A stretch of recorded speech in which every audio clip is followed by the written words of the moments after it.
Hello बच्चों, चलिए हमारा प्रश्न देखते हैं। हमारा प्रश्न है, डीएनए आनुवांशिक पदार्थ है, इस कथन की सत्यता के लिए हर्शे व चेस द्वारा किए गए प्रयोगों का वर्णन कीजिए। तो हमें बताना है यहाँ पर कि डीएनए आनुवांशिक पदार्थ है। तो इस प्रश्न की अगर बात करें तो सबसे पहले हम यहाँ पर देखते हैं इस प्रश्न की मुख्य अवधारणा को। तो इस प्रश्न की मुख्य अवधारणा के अंतर्गत हम यहाँ पर कर सकते हैं कि सबसे पहले यहाँ पर जो है हर्शे व चेस नामक यहाँ पर जो दो वैज्ञानिक थे, इन्होंने यहाँ पर जो है डीएनए आनुवांशिक पदार्थ है इसके बारे में यहाँ पर बताया था, अपने प्रयोगों के द्वारा यहाँ पर जो है पूर्ण रूप से सिद्ध किया था। तो हम यहाँ पर कर सकते हैं कि डीएनए जो है एक प्रकार का यहाँ पर जो है आनुवांशिक पदार्थ होता है, जो कि आनुवांशिक सूचनाओं को एक कोशिका से अन्य कोशिकाओं में, पुत्री कोशिकाओं में ले जाने का कार्य संपन्न करता है। और इसका यहाँ पर जो प्रमाण दिया था वो यहाँ पर जो है एक वैज्ञानिक थे, हर्शे व चेस, इनके द्वारा यहाँ पर जो है दिया गया था। अब अगर यहाँ पर हम बात करें इनके प्रयोग की, तो इनके प्रयोग को हम यहाँ पर जो है पारक्रमण प्रयोग के नाम से भी जानते हैं। तो इसे हम यहाँ पर जो है पारक्रमण प्रयोग भी कहते हैं। इस प्रयोग के अंतर्गत हम यहाँ पर कर सकते हैं कि हर्शे व चेस ने यहाँ पर दो प्रकार से प्रयोग संपन्न किया था। प्रथम प्रयोग के अंतर्गत अगर हम बात करें तो इसके अंतर्गत हम यहाँ पर कहेंगे कि हर्शे व चेस ने यहाँ पर जो है जीवाणुभोजी लिया था।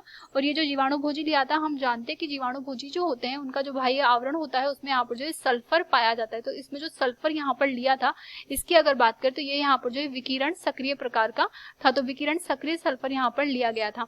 इसके पश्चात यहाँ पर जो है कोशिका पाई जाती है, इकोलाई की जो कोशिका थी, इस इकोलाई की कोशिका को यहाँ पर इससे जो है सबसे पहले संक्रमित किया गया था। तो पारक्रमण प्रयोग का जो पहला पद था उसे हम यहाँ पर जो है संक्रमण के नाम से जानते हैं। तो प्रथम पद यहाँ पर संक्रमण था। तो इकोलाई को जब यहाँ पर जो है सल्फर विकिरण युक्त यहाँ पर जो है जीवाणुभोजी से संक्रमित करवाया गया, तो उसकी वजह से इसका जो डीएनए था यहाँ पर ये अंदर की ओर प्रवेश कर गया। वो कोशिकाओं के अंदर डीएनए जाने के पश्चात हम यहाँ पर कहेंगे कि इस डीएनए का यहाँ पर जो है प्रतिकरण हुआ, और प्रतिकरण होने के पश्चात यहाँ पर जो है जीवाणुभोजी जो है वह यहाँ पर पुनः अलग हो गया कोशिका से, और अंदर यहाँ पर जो प्राप्त हुआ हमें वो यहाँ पर सामान्य डीएनए प्राप्त हुआ। यहाँ पर हमें सामान्य डीएनए इस प्रकार से प्राप्त हुआ क्योंकि यहाँ पर जो सल्फर था वो यहाँ पर कोशिका भित्ति का घटक था, तो उस वजह से यहाँ पर कोशिका के साथ वो वापस अलग हो गया।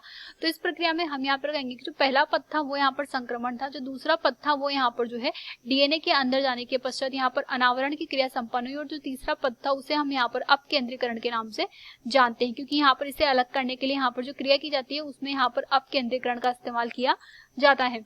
इसके पश्चात हम यहाँ पर कहेंगे कि अगला जो प्रयोग उन्होंने संपन्न किया, उस प्रयोग के अंतर्गत उन्होंने यहाँ पर जो है सबसे पहले जो जीवाणुभोजी लिया, उस जीवाणुभोजी के अंदर जो यहाँ पर डीएनए लिया गया, इस डीएनए में यहाँ पर जो है फास्फोरस जो पाया गया था वो यहाँ पर जो है विकिरण सक्रिय प्रकार का फास्फोरस यहाँ पर लिया गया। तो विकिरण सक्रिय यहाँ पर जब फास्फोरस यहाँ लिया गया, तो यहाँ पर संक्रमित करवाने पर इकोलाई कोशिका को जब यहाँ पर संक्रमित करवाया गया, तो संक्रमित करवाने पर हम यहाँ पर कर सकते हैं कि सामान्य रूप से यहाँ पर जो डीएनए था वो अंदर की ओर जैसे ही प्रवेश किया, तो अंदर जो डीएनए निर्मित हुआ यहाँ पर प्रतिकरण के द्वारा, वो डीएनए यहाँ पर जो है विकिरण सक्रिय फास्फोरस के लिए यहाँ पर जो है विकिरण सक्रिय प्रकार का यहाँ पर प्राप्त हुआ। और इसके पश्चात जो नई पुत्री कोशिकाएं निर्मित हुई उनमें भी यहाँ पर जो है विकिरण सक्रिय डीएनए पाया गया। तो इस प्रकार से हम यहाँ पर कह सकते हैं कि जो डीएनए होता है वो यहाँ पर जो है सूचनाओं को एक पीढ़ी से दूसरी पीढ़ी में ले जाने का कार्य करता है, और डीएनए का जो घटक है वो यहाँ पर फास्फोरस है, जो कि एक पीढ़ी से दूसरी पीढ़ी में जा रहा है। अर्थात यहाँ पर जो है डीएनए एक प्रकार का आनुवांशिक पदार्थ है। आशा करते हैं आपको ये प्रश्न समझ आया होगा। धन्यवाद।